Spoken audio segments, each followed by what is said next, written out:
perturbação, mas vamos falar um pouquinho de saúde dos olhos aí, ainda tem um pouquinho de tempo. Temos aí 20 minutinhos, dá pra gente falar um pouquinho sobre saúde ocular. Do que nós vamos falar hoje, doutor Léo? Olha, Diego, o que eu estava pensando da gente comentar um pouquinho, como a gente falou a semana passada da saúde ocular em crianças e tudo, falar um pouquinho sobre ceratocone, que é um assunto tão interessante aí, até você trouxe um pouco na semana passada algumas pinceladas sobre isso, pensei da gente aprofundar um pouquinho mais, né? Porque é uma patologia ocular importante que afeta especialmente crianças, jovens, a partir dos 7, 8, 10 anos, e principalmente na pré-adolescência, e pode trazer problemas de visão, uma doença genética que tem muita influência na visão, porque é um período muito produtivo da visão, onde a criança está aprendendo a ler, estudar, desenvolvendo a visão, se conectando ao mundo e tudo mais, e de fato a qualidade de visão é muito importante. Então existem algumas pessoas que apresentam doenças genéticas que afetam a produção do colágeno na córnea. Então, basicamente, o ceratocone é uma doença que interfere na produção do colágeno de boa qualidade.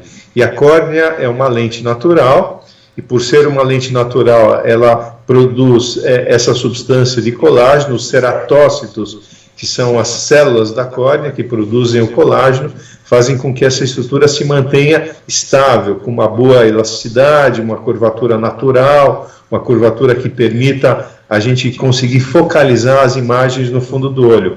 Basicamente, a córnea é uma lente natural. Então, se houver alguma doença que possa interferir em sua curvatura, isso naturalmente pode trazer problemas de foco na qualidade de visão.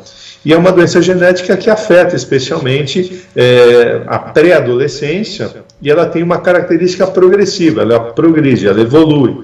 Então, ao longo dos anos, ela pode trazer deformações corneanas progressivas que trazem uma alteração inicialmente do grau. Então, é muito comum você ver pais que trazem seus filhos ao consultório percebendo que eles estão com algum problema de visão, que eles estão com alguma interferência no seu desempenho de visão. E justamente isso pode ser relacionado a alguma alteração corneana.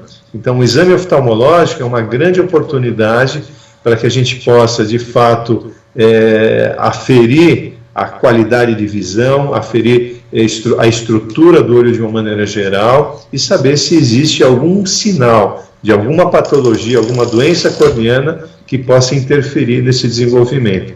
E, de fato, a córnea causa uma série de interferências e é justamente nesse processo de desenvolvimento de visão que a gente precisa trazer uma boa qualidade de visão para esse pré-adolescente, para essa criança, para que ela consiga desenvolver suas atividades escolares, enfim, todas as atividades que ela possa desenvolver ao longo do tempo.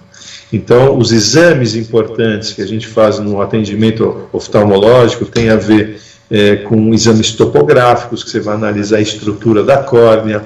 E você sabe que, até nós comentamos na semana passada, crianças que são portadoras, ou adolescentes, pré-adolescentes, mesmo os adultos jovens que são portadores dessa patologia na córnea, é muito interessante que a gente observe se são pessoas que são coçadores crônicos, são, em geral, indivíduos alérgicos, que por motivos imunológicos intrínsecos ao olho, têm uma resposta alérgica muito grande, muito acentuada.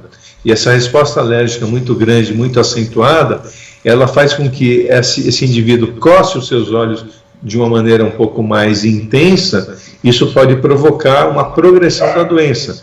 Então, além do diagnóstico que você faz para saber se esse indivíduo tem um problema na córnea que possa progredir, você precisa também fazer a intervenção no sentido de evitar com que esse coçador crônico, com que esse alérgico ocular contribua para piorar não só os seus sintomas, mas como a própria evolução da doença. O coçar do olho de uma maneira progressiva e intensa pode fazer com que essa doença progrida ao longo do tempo de fato.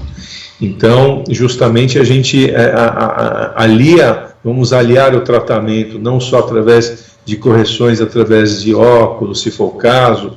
Em muitos casos de ceratocone, às vezes você não consegue obter uma boa qualidade de visão unicamente, exclusivamente através das lentes corretivas que são os óculos. Às vezes você precisa lançar mão de outros suportes, como lentes de contato especiais para ceratocone, e hoje você tem lentes de contato, não só as rígidas, que são as mais comuns que se usam para ceratocone, mas lentes até gelatinosas. Em alguns tipos de ceratocone é possível você tentar a adaptação de lentes gelatinosas. A gente usa as lentes, na maioria dos casos, quando a gente não consegue obter uma boa qualidade de visão através de óculos, porque é uma doença que interfere no grau, interfere em várias situações oculares. Então, em algumas situações, é preciso que a gente utilize a lente de contato para proporcionar uma boa qualidade de visão também.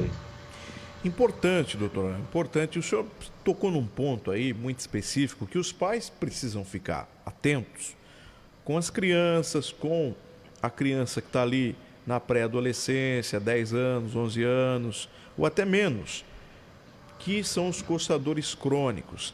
A criança que está ali com aquela coceira alérgica, e nós moramos numa região um pouco complicada, chove muito pouco aqui na nossa região, acaba ficando um tempo muito seco, acaba ficando aquele tempo com muita poeira, muito pólen no ar, a criança começa a coçar os olhos. Sim. E esse coçar dos olhos pode danificar a córnea nesse processo de crescimento, e isso pode gerar um aumento significativo do grau, porque a córnea, na verdade, ela faz um bico, né? O olho, a córnea, ela é arredondada porque ela acompanha o formato ali do olho, né? Só que, nesse caso, a córnea vai fazer um bico assim, né, doutor? Exatamente, por isso até o nome, né, ceratocone, córnea em forma de cone, ela vai embicando de fato, como você bem comentou. E você sabe que o principal goal hoje, quer dizer, o nosso principal objetivo é fazer com que essa doença não progrida. Então, quanto antes a gente consegue detectar o indivíduo que tem uma patologia de córnea, você sabe que, Diego, que nos primeiros anos essa doença, quando não se manifesta, ela pode ser detectada através de alguns exames, né? Então você tem os exames refracionais, que você pode observar alguma anomalia na estrutura corneana, isso é feito num exame rotineiro no consultório, e existem alguns exames um pouco mais específicos que a gente comentou, que é a topografia de córnea, tem Orbiscan, tem outros exames que podem ser avaliada a córnea também. Mas o interessante é que a gente consegue detectar essa doença em estágios muito iniciais. E a partir dessa detecção é possível que você faça um acompanhamento. Eu tenho diversos pacientes, crianças, algumas, ou pré-adolescentes também, que no exame rotineiro, onde a criança está com uma ótima visão, não depende de grau nenhum, ou se depende de um grau muito pequeno, quer dizer, não foi isso que chamou a atenção nem da criança nem dos pais para que levassem ao médico, às vezes só um exame rotineiro. E nesses exames rotineiros, você vai fazer uma topografia de rotina, eu gosto de fazer porque à medida que você documenta algumas estruturas oculares, você tem como comparar ao longo do tempo. Então eu gosto de fazer sempre uma consulta oftalmológica de rotina, além da verificação da visão, verificação da simetria ocular, eu gosto de fazer exames de fundo do olho, eu gosto de fazer um exame de retinografia, que são imagens do fundo do olho, gosto de fazer uma topografia corneana para avaliar a estrutura da córnea, porque muitas vezes você detecta problemas que não se manifestam através desse exame, e assim você consegue monitorar melhor. Essa é a grande ideia. Então, qual que é o objetivo de detectar precocemente? Detectando precocemente uma patologia na córnea como o ceratocone, você consegue ao longo do tempo acompanhar com maior precisão e saber se ela está progredindo. Bom, e se a córnea estiver evoluindo, se ela estiver piorando, se houver uma progressão da doença? Existem tratamentos que podem ser feitos precocemente para que essa córnea não continue a progredir, não continue a se deformar, como você comentou, ficar em forma de bico ou de cone, como a gente costuma dizer, que isso sim se torna irreversível. Então, a gente não consegue reverter o processo de progressão da doença. A gente consegue evitar com que ela continue a progredir.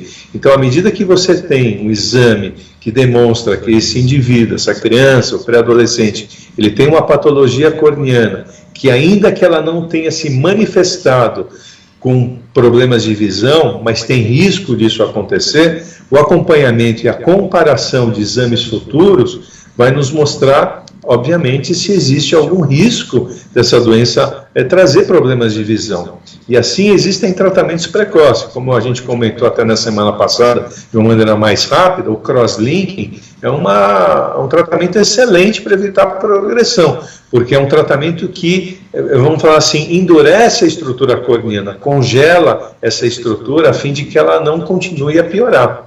E a progressão da doença certamente vai trazer uma série de problemas de visão, dependência de uso de óculos de grau, muitas vezes graus, às vezes que não conseguem corrigir e trazer uma qualidade de visão. Então, o nosso objetivo, basicamente, é sempre prevenir com que essa doença progrida. E assim, esses exames trazem essa segurança e a gente consegue monitorar. Eu tenho vários pacientes, como eu estava comentando há pouco, que têm uma condição corneana que precisa ser acompanhada, mas às vezes não progride, não evolui. Então, não é necessário a gente se impor ou adiantar nenhum tratamento. A gente simplesmente acompanha. Daqui 4 meses um novo exame, daqui 6 meses, daqui 1 ano, dependendo do caso. À medida que você percebe que essa distorção corneana não tem sinais de progressão, não há motivo para que a gente faça nenhum tratamento precoce, a gente simplesmente acompanha. Mas ao primeiro sinal que as medidas corneanas começam a se alterar, você tem condição de submeter esse indivíduo a um tratamento que possa impedir com que essa doença progrida e assim prevenir problemas lá no futuro, porque, sabe, um ceratocone que avança de uma maneira mais agressiva pode muitas vezes ser necessário cirurgias como um transplante de córnea, como cirurgias mais importantes, uma intervenção mais profunda. Então é justamente isso que a gente quer evitar, que a gente consiga preservar essa córnea de forma que ela não cause problemas ao longo do tempo. Isso é importante para a gente tirar esse indivíduo de um risco maior de problemas de visão. E é uma doença que justamente afeta essa faixa etária, os pré-adolescentes ao adulto jovem. Então, é uma faixa etária muito importante da gente acompanhar. Claro que existem tratamentos que vão ajudar indivíduos que estão numa fase mais avançada. Você tem também o implante de anéis corneanos, que são implantes como se fosse de uma peça de acrílico, que você implanta na córnea, dentro do tecido corneano, que são pequenos arcos que ajudam a minimizar essas deformações. Então, esses indivíduos que dependem do implante de anéis intraestromais são indivíduos que já têm dificuldade em se adaptar com óculos, baixa visão, ainda pessoas que usam lentes de contato, mas são muitas vezes intolerantes ao uso contínuo dessas lentes, são indivíduos que podem ter indicação do implante do anel também. São anéis que são implantados na estrutura corneana para melhorar o seu shape, a sua forma, a sua condição esférica, tentar pelo menos chegar numa condição melhor. Porque como a córnea é uma lente, à medida que ela se deforma, ela distorce a visão. Então existem hoje formas de você remanejar essa distorção através desses implantes. Então é possível também em ceratocones mais evoluídos, mais adiantados, também um tratamento mais preventivo no sentido de melhorar a qualidade de visão e até evitar a progressão um pouco dessa doença. Doutor, o ápice total de um ceratocone, por exemplo, que a gente via no passado, seria um transplante de córnea. Olha, não dá, não tem mais o que fazer, tem que fazer um transplante parcial daquela córnea, naquele ponto ali da visão, vai ter que transplantar essa córnea. Mas de tudo isso que o senhor está dizendo, de todos esses tratamentos, do avanço da tecnologia que nós temos hoje disponível no mercado, eu percebo que cada dia menos o transplante de córnea vai ser utilizado no mercado para tratar o ceratocone, porque é tanto tratamento que tem dado certo, disponível no mercado, que está quase não utilizando-se mais o transplante parcial da córnea, não é? Sim, verdade. O que você falou é uma realidade. Claro que depende muito disso que nós estamos fazendo hoje. O seu programa é muito importante por isso também, Diego. Essa informação que é levada aos ouvintes dá um clique, a pessoa acaba, poxa, eu tenho que levar essa criança, meu filho, esse adolescente, para fazer um exame, porque antes você consegue detectar uma patologia de córnea, mais fácil é o controle dela. À medida que ela avança, o controle é mais difícil e, em alguns casos, às vezes a gente não consegue impedir com que esse indivíduo vá para uma cirurgia um pouco mais aprofundada, seria um transplante de córnea. Mas realmente o que você disse hoje é realidade. À medida que a informação chega, que as pessoas têm acesso a um exame oftalmológico mais precoce e com mais regularidade, é possível que você consiga, de fato, diminuir aqueles indivíduos, a chance deles evoluírem para uma condição onde a córnea se deformou, se deteriorou demais, e aí o único tratamento seja o transplante. Então, à medida que a gente consegue preventivamente fazer uma avaliação, muitas vezes instituir um tratamento precoce, principalmente o cross-linking, esses anéis estromais, em grande medida a gente consegue minimizar o risco dessa doença progredir e, ao longo do tempo, menos pessoas irão precisar de um transplante no futuro. Mas ainda que precise em algum momento, é importante salientar que a cirurgia de transplante de córnea também evoluiu muito. Antigamente era preciso trocar a córnea inteira. Hoje você pode fazer trocas de camadas da córnea, desde que haja possibilidade. Se o ceratocone não está tão avançado, é possível você trocar a camada anterior, por exemplo, da córnea, preservar a base da córnea, que é a base mais importante, que é o endotélio. Isso acaba trazendo menos riscos de rejeição, as cirurgias são mais eficientes, mais rápidas, o pós-operatório mais curto, a qualidade de visão melhor. Então, muitas coisas mudaram. Ainda que o indivíduo dependa de um transplante de córnea, ele pode ter a certeza que hoje a abordagem já é bem mais interessante e bem mais resolutiva do que era no passado. Muito bem. Antes da gente terminar, eu me lembro sempre que todos os processos hoje oftalmológicos disponíveis no mercado, eles trazem muita segurança ao paciente. E a gente está falando hoje, e falamos na semana anterior, a respeito das crianças, dos adolescentes, dos mais jovens. E sim, tem também, né, doutor, o idoso, tem aquele paciente de mais idade, que tem lá seus 90 anos, seus 95 anos. E aí, imagine, tem um paciente de 90 anos que tem um problema de catarata, por exemplo, e fala, mas eu já tenho 90 anos, eu não vou operar de catarata porque eu já estou no fim da vida. Aí que a pessoa se engana, né, doutor? É uma coisa que vai devolver a realidade para aquela pessoa com uma intervenção muito segura, não é? Sem dúvida nenhuma, Diego. A cirurgia de catarata, ao longo desses últimos anos, bem como os materiais que se utilizam, as lentes intraoculares que substituem a catarata, que é uma lente natural, que ela envelheceu, né? Ela deve ser feita, né? Os indivíduos que têm catarata, pessoas mais idosas, não importa a idade, tendo condições de fazer minimamente essa cirurgia, vale a pena, porque hoje os procedimentos são muito seguros, eles são indolores, eles são feitos num tempo muito confortável, em poucos minutos você consegue fazer uma cirurgia de boa qualidade, a recuperação é rápida, a anestesia é apenas colher anestésico, uma sedação leve, isso permite com que o médico e o paciente consigam se interagir bem no momento da cirurgia, com muita eficiência, e isso traz um resultado muito interessante, porque além da catarata, a gente deve lembrar que, em geral, as pessoas idosas também têm outras patologias oculares. Envelhecimento do olho na área de retina, da área central da visão, que é a mácula, também interfere na visão. Então, várias situações vão contribuindo para que esse idoso tenha uma redução da sua qualidade de visão. Então, à medida que você vai liberando esse indivíduo de problemas, você acaba minimizando sua dificuldade. Então, a cirurgia de catarata é muito bem-vinda. Seja aquele indivíduo que tem outros problemas, como a doença do diabetes, glaucoma, problemas na retina, na mácula, como a gente comentou, quando a catarata aparece, ela piora toda essa qualidade de visão. Então, pessoas que têm outras patologias além da catarata, certamente se beneficiarão com a cirurgia de catarata quando ela for bem indicada. Se o indivíduo já tiver essa propensão ou já tiver uma evolução dessa doença, compensa muito fazer uma cirurgia rápida, segura, eficiente, indolor e que traz um resultado bastante interessante mesmo. Muito bem. Dr. Léo Rosenbaum, eu quero agradecer a sua participação aqui no Mixidade. No nosso próximo programa tem muito assunto para a gente comentar.